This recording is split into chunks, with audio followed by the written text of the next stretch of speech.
so now let's move on to lesson 4-4.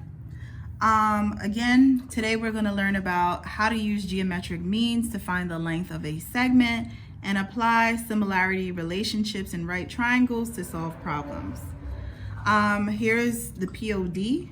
Again, I will review the POD in the next video for lesson 4-5, okay? And here is the opening exercise.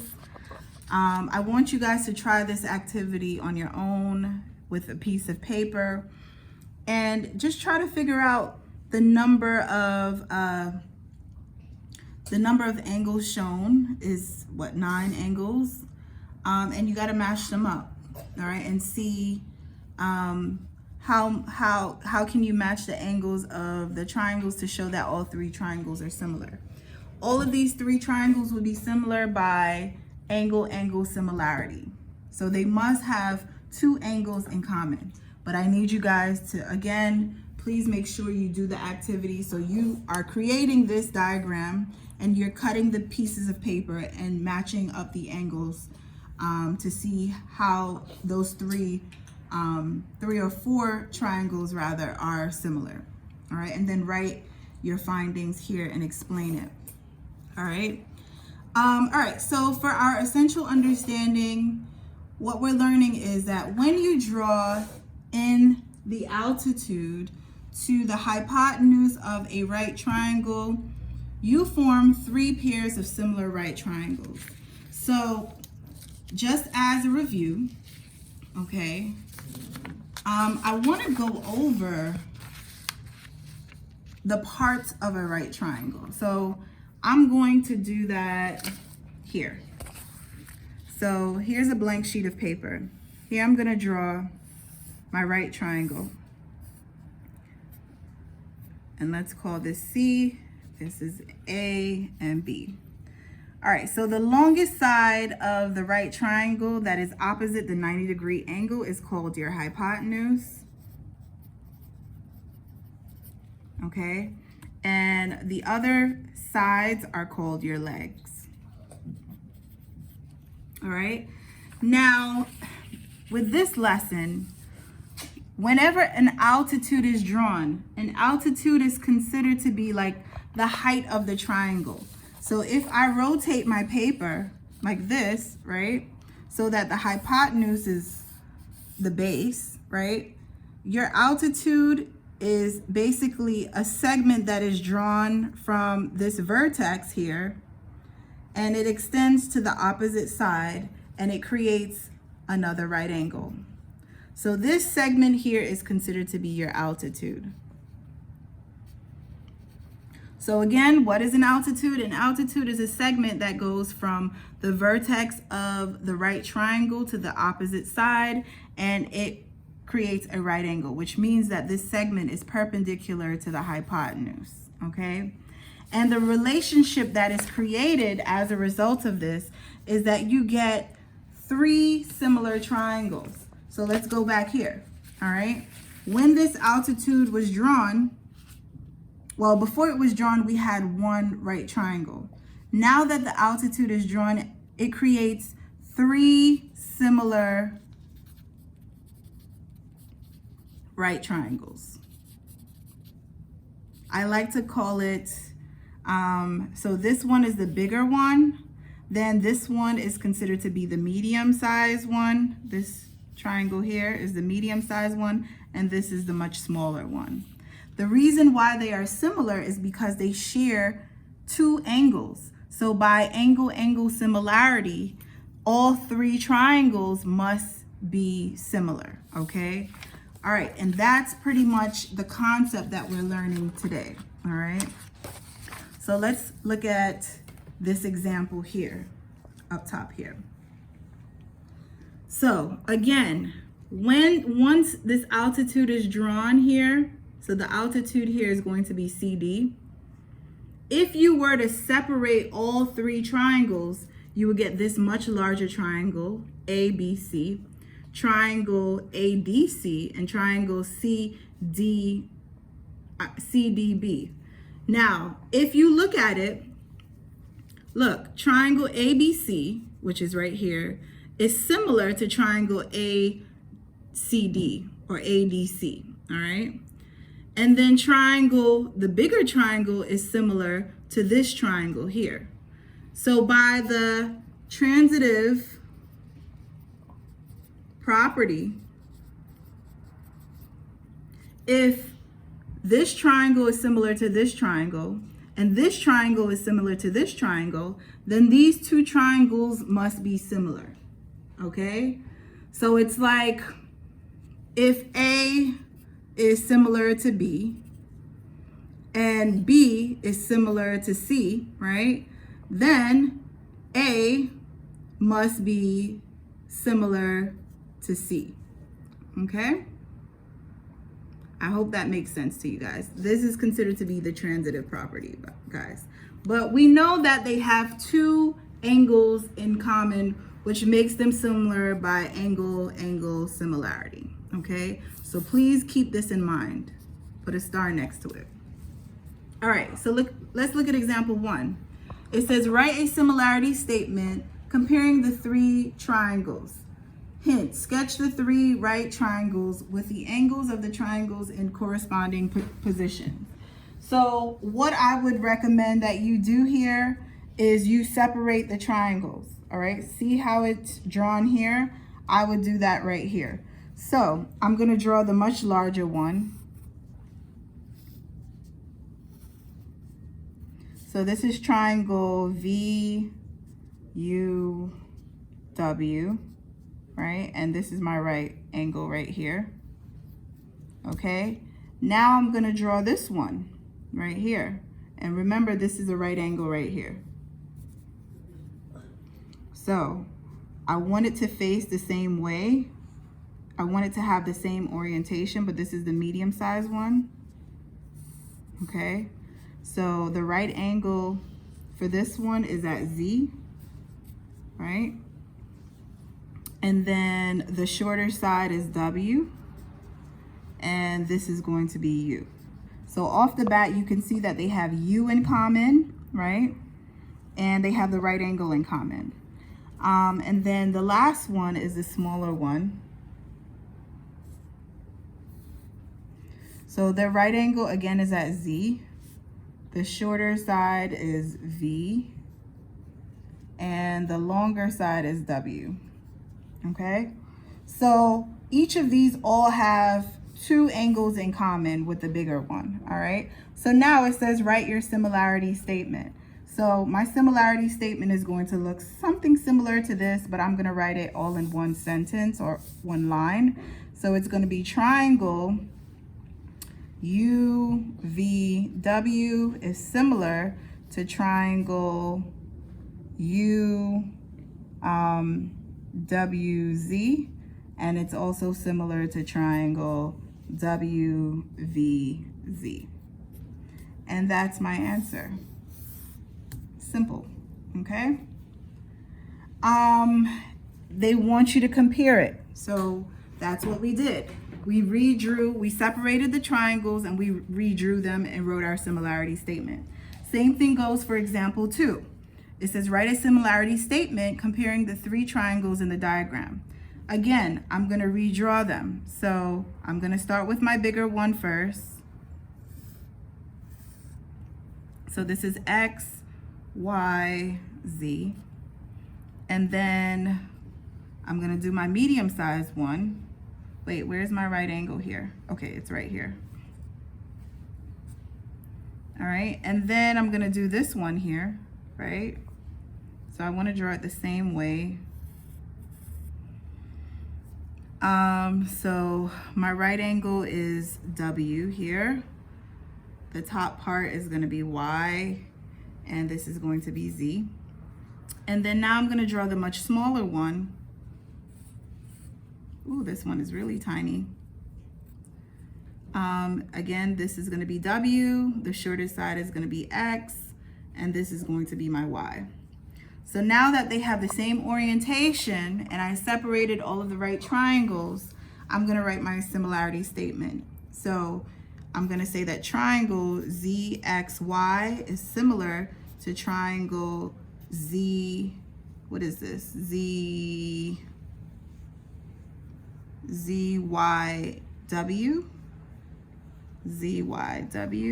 and is also similar to triangle YXW.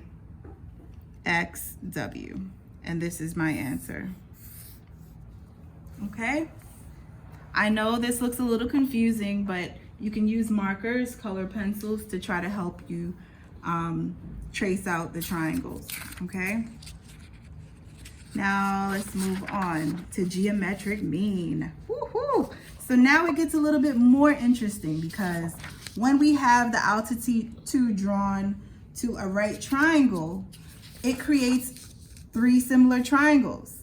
But the geometric mean is a separate portion of if we were to add in numbers to a right triangle that has an altitude drawn. So let's look at geometric means. The geometric mean is a number x such that a over x is equal to x over b, where a and b and x are positive numbers. So it says, what is the geometric mean of 6 and 24? I'm sorry, the geometric mean of 6 and 24 is 12. So what they mean by that is 6 over x is equal to x over 24. When we cross multiply, we get x squared is equal to 144. And of course, you take the square root on both sides here. So x is going to be 12. So let's look at example 3 of a geometric mean. What is the geometric mean of 6 and 15? So again, according to this definition here, right? Let's go back here, right? It's going to be 6 over x is equal to x over 15, all right? And when we cross multiply, we get x squared. What is 6 times 15? Let me use my calculator.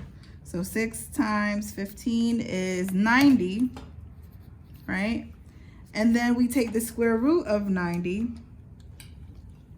which gives you a decimal when you take the square root on both sides. So what you want to do is simplify that radical. Okay, this is the beginning of the school year now. How do we simplify radicals? So we have to look for 2 numbers. One has to be a perfect square, and the other one has to be a prime number and a perfect square. So far what I'm thinking about is 10 and 9. 9 is the perfect square. 10 is somewhat of a prime number, right? So this can be broken down to 3 radical 10, okay? And that's your answer, all right? Let's see if you can do example 4 on your own. It says, what is the geometric mean of 4 and 18? Pause the video. All right, so let's do it. So it'll be x over, I'm sorry, not x.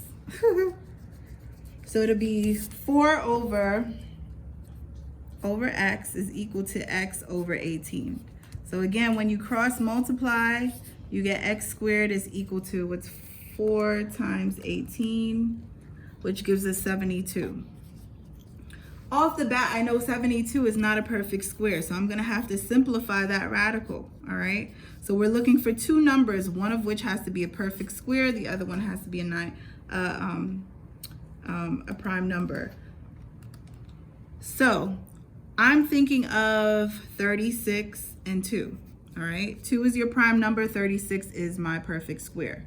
So my answer will be 6 radical 2, and that's your answer for x, all right? Now, how does the geometric mean apply to a right triangle with an altitude drawn? Well, because of the corollary to theorem 7-3, which we just learned, right? We create a certain relationship. So what this is saying is the length of the altitude to the hypotenuse of a right triangle is the geometric mean of the length of the segment to the hypotenuse. So what it's saying is if we put this number, AD, over the altitude, which is 2, right? and then 2 over dB, right? So it makes the L shape, I like to say, right? Then we will be able to find the length of the hypotenuse, or even the length of the altitude. So if you want to find the length of the altitude or the length of the hypotenuse, you will use a geometric mean to do so. I call it the L shape. So the L shape goes from here to there, and then there to here, okay? And you'll see it in my examples, all right? I know it sounds a little confusing, but once you get the hang of it, it's actually pretty straightforward, all right? So now for A, we need to find the missing length. Our missing length is the altitude here. So again, we're going to use the L shape. So we're gonna do this over this, the altitude, and then the altitude over the other side. So the L shape is just a mnemonic, a way to remember which relationship we're using to find the altitude or the hypotenuse. So it'll be 7 over x is equal to x over 9. And then, of course, what we just did here, the geometric mean. So you get x squared is equal to 7 times 9, which is 63. Again, that is not a perfect square, so we will have to take the square root and simplify the radical. So x is equal to, so 63, let's see, 63 divided by, so 63 divided by 7, so we get 9 and 7. 7 is the prime number, 9 is the perfect square. So x is really going to be 3 radical 7. All right, so that is the length of the altitude, which is 3 radical 7 right here. You can try the others on your own. Same thing, you're trying to find the altitude, so you're going to do the L shape. Boom, boom, boom, boom. So it'll be 84 over x is equal to x over 16. You cross multiply, you get x squared is equal to, what's 84 times 16? 84 times 16. So you get 1344. That's a really, really big number. Not sure if that's a perfect square. Let's find out. It is not a perfect square. So you'll have to go in to simplify this radical in order to find x. I'm not gonna do that right now because that'll take up some time. Same thing here for example C. Again, because it's rotated, don't let it throw you off. It's the same relationship. However, with example C, notice that they didn't give you a length here. So you have to find it. The first thing you have to do is subtract 100 minus 36 in order to find this segment here, okay? So 100 minus 36, which gives us 64, right? And then you do the L shape. Boom, boom, boom, boom. So your proportion will be 36 over x is equal to x over 64. And then you get x squared is equal to some really big number times 36. So you get 2304. I'm not sure if that's a perfect square. I think it is. Yep, it is a perfect square. So x is equal to 48 here. So you can go ahead and find this one, simplify this radical to get 1344. All right, so the corollary for this L shape, you only use it when you need to find the altitude or the hypotenuse, okay? Or part of the hypotenuse, okay? Now for this one, the corollary to theorem 7-3, what if we need to find one of the legs of the right triangle, okay? The shape that you're going to use is called the half moon shape, and I'll show you why. So let's say we need to find AC. That's considered to be the leg of this bigger right triangle.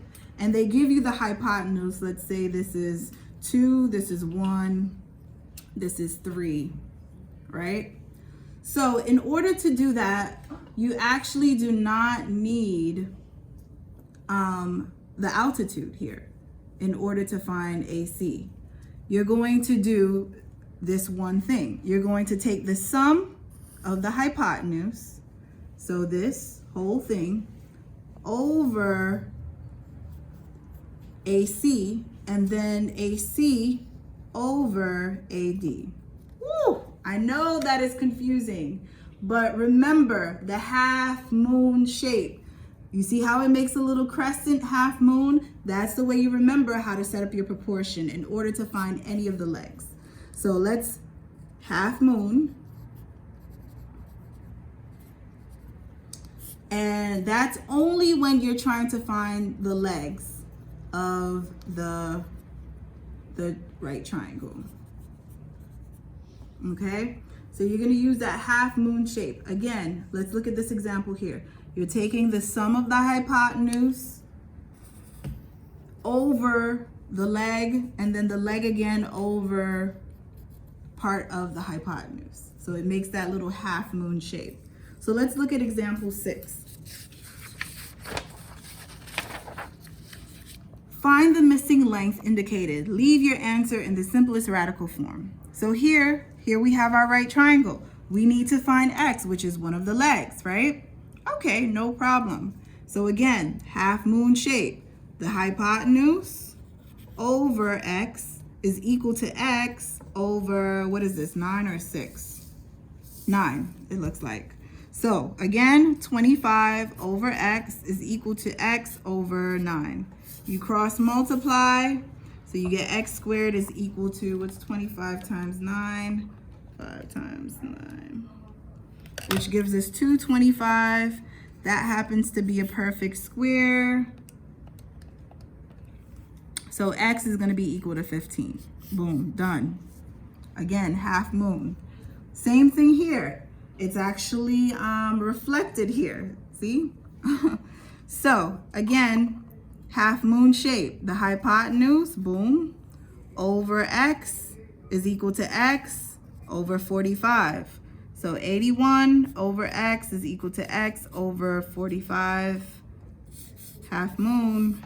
So x squared is equal to, what's 81 times 45? Woo, that's a big number, 3,645. Not sure if that's a perfect square. I don't think it is. It is not, so you'll have to simplify that radical, which I'm not about to do because it's a bigger number, but you know how to simplify radicals. You have to find a prime number and a number that's a perfect square. Moving on to this one. So notice they didn't give you the full length of the hypotenuse. They gave you the altitude here, all right? And they want us to find part of the hypotenuse. So let's think about this. Are we using the half moon or are we using the L shape? Well, gentlemen, we're using the L shape here. We cannot use half moon here because notice we're not trying to find any of the legs. We are trying to find part of the hypotenuse. And anytime you're trying to find part of the hypotenuse, you must use the L shape.